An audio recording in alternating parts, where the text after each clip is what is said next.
kesehatan yang disarankan oleh pemerintah, sering untuk mencuci tangan di air mengalir, kemudian anak dalam keadaan baik.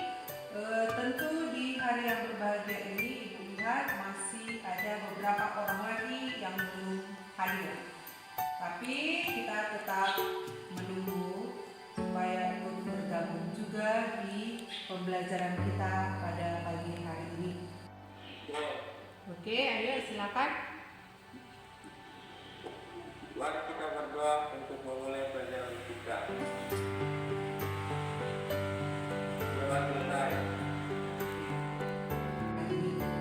Baik, pembelajaran minggu lalu, bagaimana? Apakah anak didik kami masih mengingat pembelajaran minggu lalu? Coba siapa yang bisa mengemukakan kembali apa materi pembelajaran kita minggu lalu?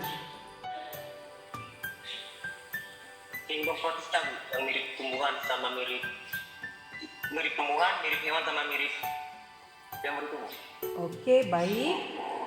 Mirip jamur dan klasifikasi secara umum protista itu dibagi berapa saja? Yaitu protista itu dibagi menjadi 3, yang mirip jamur, kemudian mirip tumbuhan, kemudian mirip hewan. Oke, tumbuhan. Adapun tujuan pembelajaran, anak kami nanti mampu mengklasifikasikan jenis-jenis alga atau protista mirip tumbuhan. Yang berikutnya adalah siswa bisa mempresentasikan peranan protista mirip tumbuhan secara lisan. Berikutnya adalah siswa mampu membuat peta konsep dari protista mirip tumbuhan. Oke, jadi kali ini kita mempelajari mengenai protista mirip tumbuhan. Coba perhatikan gambar ini. Bisa terlihat gambar ini? Pernah nggak kamu lihat gambar seperti ini? Misalnya di sawah atau di air. Perairan itu bisa berubah menjadi berwarna kehijauan seperti ini. Pernah? Jadi menurut kamu kira-kira apa yang terjadi di sini? Kenapa dia bisa berubah warna seperti ini? Siapa bisa mengemukakan pendapatnya? Kenapa bisa terjadi seperti ini? Dari gambar tadi itu yang bisa kamu perhatikan. Ya, lanjut. Karena adanya pemakaian bahan-bahan kimia. Baiklah, itu lanjutkan ya. Kenapa pupuk yang berlebihan? Ya, jadi di sini adalah lahan pertanian. Bisa jadi pemakaian pupuk di lahan pertanian ini yang berlebihan akan menyebabkan populasi daripada alga itu meledak atau pesat dia pertumbuhannya. Jadi itu yang menyebabkan perubahan warna pada kolam yang ada di sini. Kemudian berikutnya, ini tentu sudah kita bahas minggu lalu. PD sudah diberikan kepada anak didik kami. Gambar dan video sudah Ibu sampaikan di grup WA. Apa?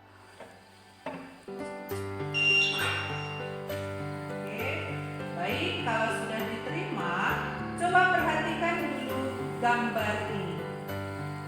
Apa yang bisa kamu kemukakan dari gambar ini? Perhatikan dulu gambar yang ada di layar kamu. Batang di sini. Inikah yang kamu sebut batang? Inikah dia yang kamu sebut daun? Dari gambar ini bisa kamu perhatikan apa? Yang pertama adalah di gambar ini tidak jelas akarnya, batangnya, daunnya. Ya, ini disebut dengan talus. Kemudian yang kedua adalah sudah memiliki yang namanya klorofil. Jadi gambar itu punya klorofil. Ya. Berikutnya bentuknya itu bisa berupa kayak lembaran. Ya. Coba kita lihat ciri-ciri daripada protista mirip tumbuhan. Berupa talus. Ini tadi yang disampaikan. Talus itu tidak jelas akar, batang, daunnya. Kemudian ukurannya ada yang mikroskopis, dia sangat kecil ukurannya. Ada yang makroskopis yang bisa dilihat dengan mata telanjang. Kemudian sama definisi yang kemarin, uniseluler dia terdiri dari satu sel. Misalnya ada yang seperti polpox, ini sifatnya ini adalah berkoloni. Kemudian yang multiseluler, ini bentuknya seperti apa? Ini bentuknya seperti benang, misal seperti spirogyra. Kemudian lembaran, ini seperti laminaria ataupun vulva. Ya.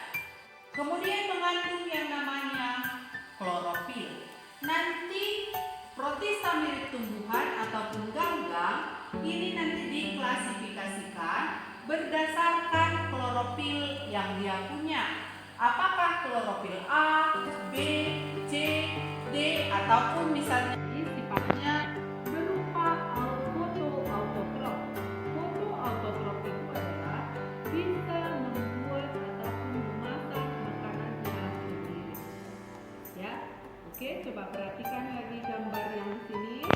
Ini adalah Eukerma dari divisi Rudovita, sama yang ini Gracilaria. oke, Ada Basilaria beberapa spesimen yang eugema. warnanya tidak terlalu merah. Kalau yang pada yang bagian ini Gracilaria berwarna merah, kalau yang ini agak bisa karena memang sudah lama terlepas dari substratnya. Yang ketiga dari kelompok Apa yang bisa dipahami dari videonya, Nak? tentang melakukan merupakan Ditunjukkan di situ ada rumput laut Phycophyta, disebut dengan alga merah. Dia punya yang namanya Phycoerythrin.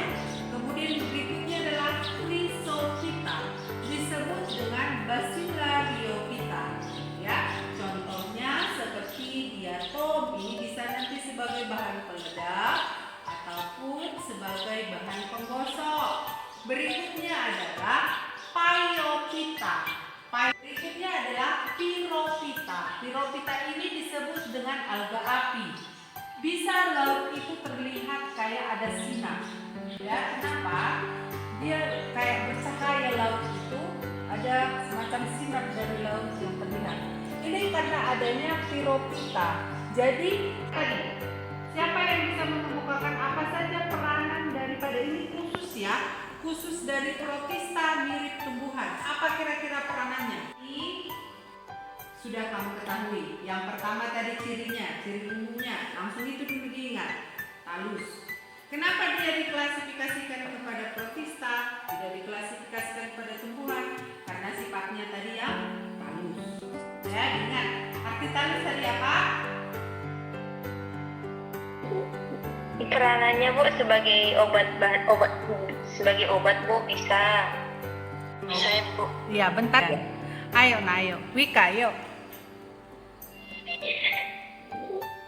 Peranannya Bu sebagai sebagai obat Bu bisa Ya, sebagai bahan obat-obatan. sebagai makanan ikan juga bisa Bu. tentang tumbuhan Jelas bikin suaramu, Nak. ciri tentang kesimpulan tumbuhan rumput laut ganggang misalnya Bu.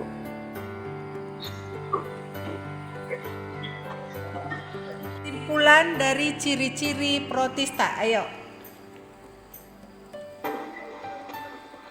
Ini tumbuhan bersifat autotrof Ya. yang memiliki klorofil dan dapat membuat makanannya sendiri. Oke. Tinggalnya di perairan, Ya.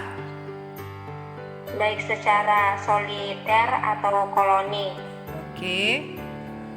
Bersifat eukariotik karena memiliki dinding Bahannya uniseluler, multiseluler. Kemudian yang berikutnya adalah bisa membuat makanan sendiri yang disebut dengan fotoautotrof ataupun autotrof. Kemudian bentuknya bisa berupa lembaran, bisa bentuknya kayak benang juga, ya. Oke, terima kasih. yang ditutup dengan doa yang dibawakan anak kami, Mika. Mari kita bersatu dalam doa. Bapa yang bertata dalam di dalam nama anakmu Tuhan Yesus Kristus kami berdoa. Amin. Amin. Oke, baik. Terima kasih ya buat anak didik kami.